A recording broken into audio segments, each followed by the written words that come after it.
ये इत्तिफाक की मांगा था उनसे जिनका जवाब वो बातें भूल गए वो जवाब में लिखना। नमस्कार, मैं हूं राजीव और आप देख रहे हैं घूमता हुआ आईना।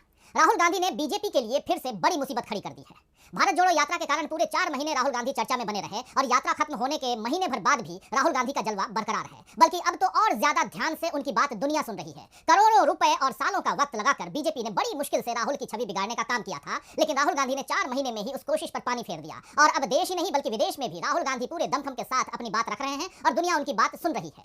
वैसे उनकी बातें बीजेपी भी सुन रही है और ये बातें बीजेपी को समझ में भी आ रही हैं, लेकिन अगर बीजेपी ये मान ले कि उसे बात समझ में आ गई है तो फिर जवाब देने की मजबूरी हो जाएगी। इसीलिए बीजेपी जानबूझकर राहुल गांधी की बातों को गलत तरीके से पेश कर रही है ताकि जवाब देने से भी बच जाए और राहुल की छवि भी बिगड़ जाए। मीडिया का बड़ा हिस्सा हमेशा की तरह बीजेपी की राहुल विरोधी मुहिम में साथ दे रहा है। पहले जब भी राहुल गांधी पर और कांग्रेस पर बीजेपी के नेता, प्रवक्ता और पत्रकार हमला करते थे तो कांग्रेस उसे नजरअंदाज कर देती थी या सही तरीके से उसका जवाब नहीं दे पाती थी, लेकिन अब कांग्रेस में बदलाव दिखने लगा है। दरअसल ये बदली हुई कांग्रेस बीजेपी समर्थित पत्रकारों और नेताओं को उन्हीं की भाषा में और उन्हीं के लहजे में जवाब देना सीख गई है। अभी कैम्ब्रिज विश्वविद्यालय में जिस तरह से राहुल गांधी ने लेक्चर दिया, उस उनके दिए हुए लेक्चर पर बीजेपी ने देश में गलतफहमी फैलाने की कोशिश की, कांग्रेस ने उसका खूब जवाब दिया। विश्व प्रसिद्ध कैम्ब्रिज यूनिवर्सिटी के बाद अब राहुल ब्रिटिश संसद को भी संबोधित करने वाले हैं। उससे पहले राहुल गांधी ने लंदन में इंडियन जर्नलिस्ट एसोसिएशन से भी चर्चा की और अब थिंक टैंक चैथम हाउस में भी अपनी बात राहुल गांधी रखने वाले हैं। ऐसे गौर फरमाइए कि राहुल गांधी कांग्रेस पार्टी के केवल एक सांसद हैं, लेकिन फिर भी जिस तरह राहुल गांधी को सुनने, उनसे बातें करने, उनके साथ विचारों का आदान प्रदान करने की पहल हो रही है,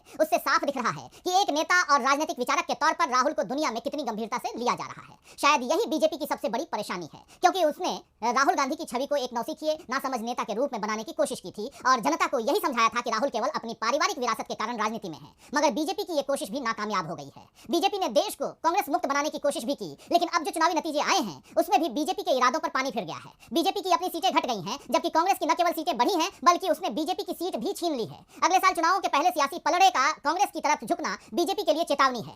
तो आइए दोस्तों, आज आईने की नजर से पड़ताल करेंगे कि क्या बीजेपी की पारी अब समाप्ति की ओर है और इसीलिए घबराहट में बीजेपी उल्टे सीधे दांव चल रही है, और ये भी देखेंगे कि क्यों बीजेपी के लिए हालात कठिन होते जा रहे हैं। चुनावों में बीजेपी पहले की तरह सफल नहीं हो रही है और जिस G20 की अध्यक्षता का ढोल बीजेपी ने पीटा था उसमें भी मन मुताबिक सफलता नहीं मिल पाई। लेकिन पहले बात करते हैं राहुल गांधी के उस भाषण की जिसके कारण देश में बवाल मचा हुआ है। जी हाँ, मैं बात कर रहा हूँ कैम्ब्रिज विश्वविद्यालय में राहुल गांधी के दिए गए लेक्चर की। जरा सुनिए कि विपक्ष के दमन पर राहुल गांधी ने क्या कुछ कहा है। That's what I described. Capture and control of media and the judiciary, surveillance and intimidation. I myself had Pegasus on my phone. Large number of politicians have Pegasus on my phone, on their phone. I've been called by intelligence officers who tell me, listen, please be careful what you're saying on the phone because we are sort of recording this stuff. So this is a constant pressure that we feel. Cases on opposition. I've got number of criminal libel cases for things that should under no circumstances be criminal libel cases, but that's the story, right? And that's what we're trying to defend. What we found as the opposition was that it's very difficult to communicate with people when you have this type of an assault on the media, on the democratic architecture. Cambridge विश्वविद्यालय में सुनना सीखने के महत्व पर राहुल गांधी ने अपने lecture में ये बताया कि किस तरह भारत में मौजूदा सरकार के कार्यकाल में न विपक्ष की बात सुनी जा रही है और न ही विपक्ष को बोलने दिया जा रहा है। और इसी में उन्होंने जिक्र किया उस पेगासस मैलवेयर का जिसे अपने विरोधियों की जासूसी के लिए मोदी सरकार पर इस्तेमाल करने का आरोप लगाया गया है। आप सब जानते हैं कि यह मामला सुप्रीम कोर्ट तक भी पहुंचा था, इसीलिए उसे बीजेपी हवा में खारिज नहीं कर सकती। बीजेपी अब तक इस पर कोई संतोषजनक जवाब नहीं दे पाई है और उसे उम्मीद थी कि जैसे वक्त के साथ बहुत से मुद्दे दबा दिए गए, ये भी दब जाएगा। लेकिन राहुल गांधी ने तो कैम्ब्रिज में भी इसका जिक्र कर दिया। ये बात बीजेपी को इतनी खटक गई कि उसने राहुल के बाकी भाषण में भी बाल की खाल निकालना शुरू कर दिया। राहुल ने लगभग 1 घंटे के भाषण में जो कुछ भी कहा उसे संदर्भों से काटकर बीजेपी ने पेश किया और ऐसा बताया कि राहुल गांधी किस तरह विदेशी धरती पर देश को बदनाम कर रहे हैं। लेकिन जनता भी जानती है कि जिस इंसान ने भारत को जोड़ने के लिए, नफरत और हिंसा के खिलाफ लोगों को एकजुट करने के लिए सर्दी, धूप, बारिश की परवाह किए बगैर 4000 किलोमीटर की पदयात्रा की, वो भला बाहर जाकर देश के बारे में गलत बयानी क्यों करेगा। वैसे भी राहुल गांधी ने जो कुछ भी ब्रिटेन में कहा है उसे सैकड़ों बार वो देश में कह चुके हैं। मीडिया के कारण अब तो वैसे भी एक कोने की खबर दूसरे कोने तक बहुत जल्दी पहुंच जाती है, इसलिए राहुल गांधी ने ब्रिटेन जाकर कोई नया रहस्य नहीं बताया है। फिर भी बीजेपी परेशान हो गई है। तो कैम्ब्रिज में राहुल गांधी ने 21वीं सदी में सुनना सीखना इस विषय पर लेक्चर दिया। यह विषय लोकतंत्र के लिहाज से काफी महत्वपूर्ण है, क्योंकि जब तक आप जनता की बात सुनना नहीं सीखेंगे तब तक उसकी समस्याओं को दूर नहीं कर पाएंगे। देश में तो पिछले 9 सालों से प्रधानमंत्री के मन की बात ही लोग सुनते आ रहे हैं। कायदे से प्रधानमंत्री नरेंद्र मोदी को लोगों के मन की बात सुनना चाहिए, लेकिन वे अपने मन की बात कहे जा रहे हैं। हर महीने के आखिरी रविवार को आप सुनते ही हैं। इसीलिए राहुल गांधी जब सुनना सीखने के महत्व को बताते हुए ये बताते हैं कि देश में किस तरह विरोध की आवाज को दबाया जा रहा है, किस तरह अल्पसंख्यकों पर अत्याचार हो रहे हैं, कैसे भारत जोड़ो यात्रा के दौरान उन्होंने लोगों के दर्द को समझा और धीरे धीरे ऐसा रिश्ता कायम हो गया कि लोगों के बिना कुछ कहे ही वे उनकी तकलीफों को समझने लगे। तो ये सारी बातें बीजेपी को चुभ गईं, शायद इसीलिए क्योंकि बीजेपी के मौजूदा किसी नेता ने लोगों से इस तरह दर्द का रिश्ता कायम नहीं किया। एक अकेले राहुल गांधी पूरी बीजेपी पर भारी पड़ गए।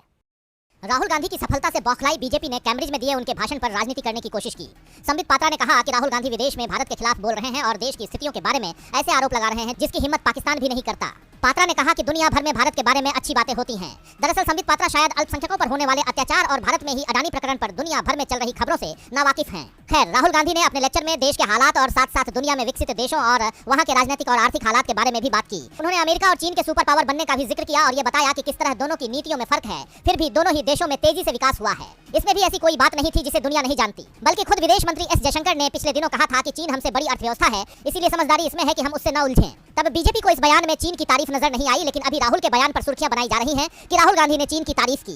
राहुल ने पुलवामा का भी जिक्र किया और बताया कि बम धमाके में 40 सैनिक मारे गए। इस बात को बीजेपी ने ऐसे पेश किया कि राहुल ने पुलवामा घटना में आतंकवाद का जिक्र नहीं किया। यहाँ भी बीजेपी अपने जाल में ही फंस गई, क्योंकि बम धमाके तो आतंकवादी करते हैं, आम इंसान नहीं करता। राहुल ने अपने लेक्चर में साफ कहा कि हमको समूचे विश्व में अगर प्रजातंत्र को स्वस्थ रखना है, उसको आगे बढ़ाना है और बचाना है, तो लोगों की बात हमें पूरे प्यार, संवेदना और गहराई के साथ सुनने की आदत होनी चाहिए, तभी लोकतंत्र फलेगा और फूलेगा।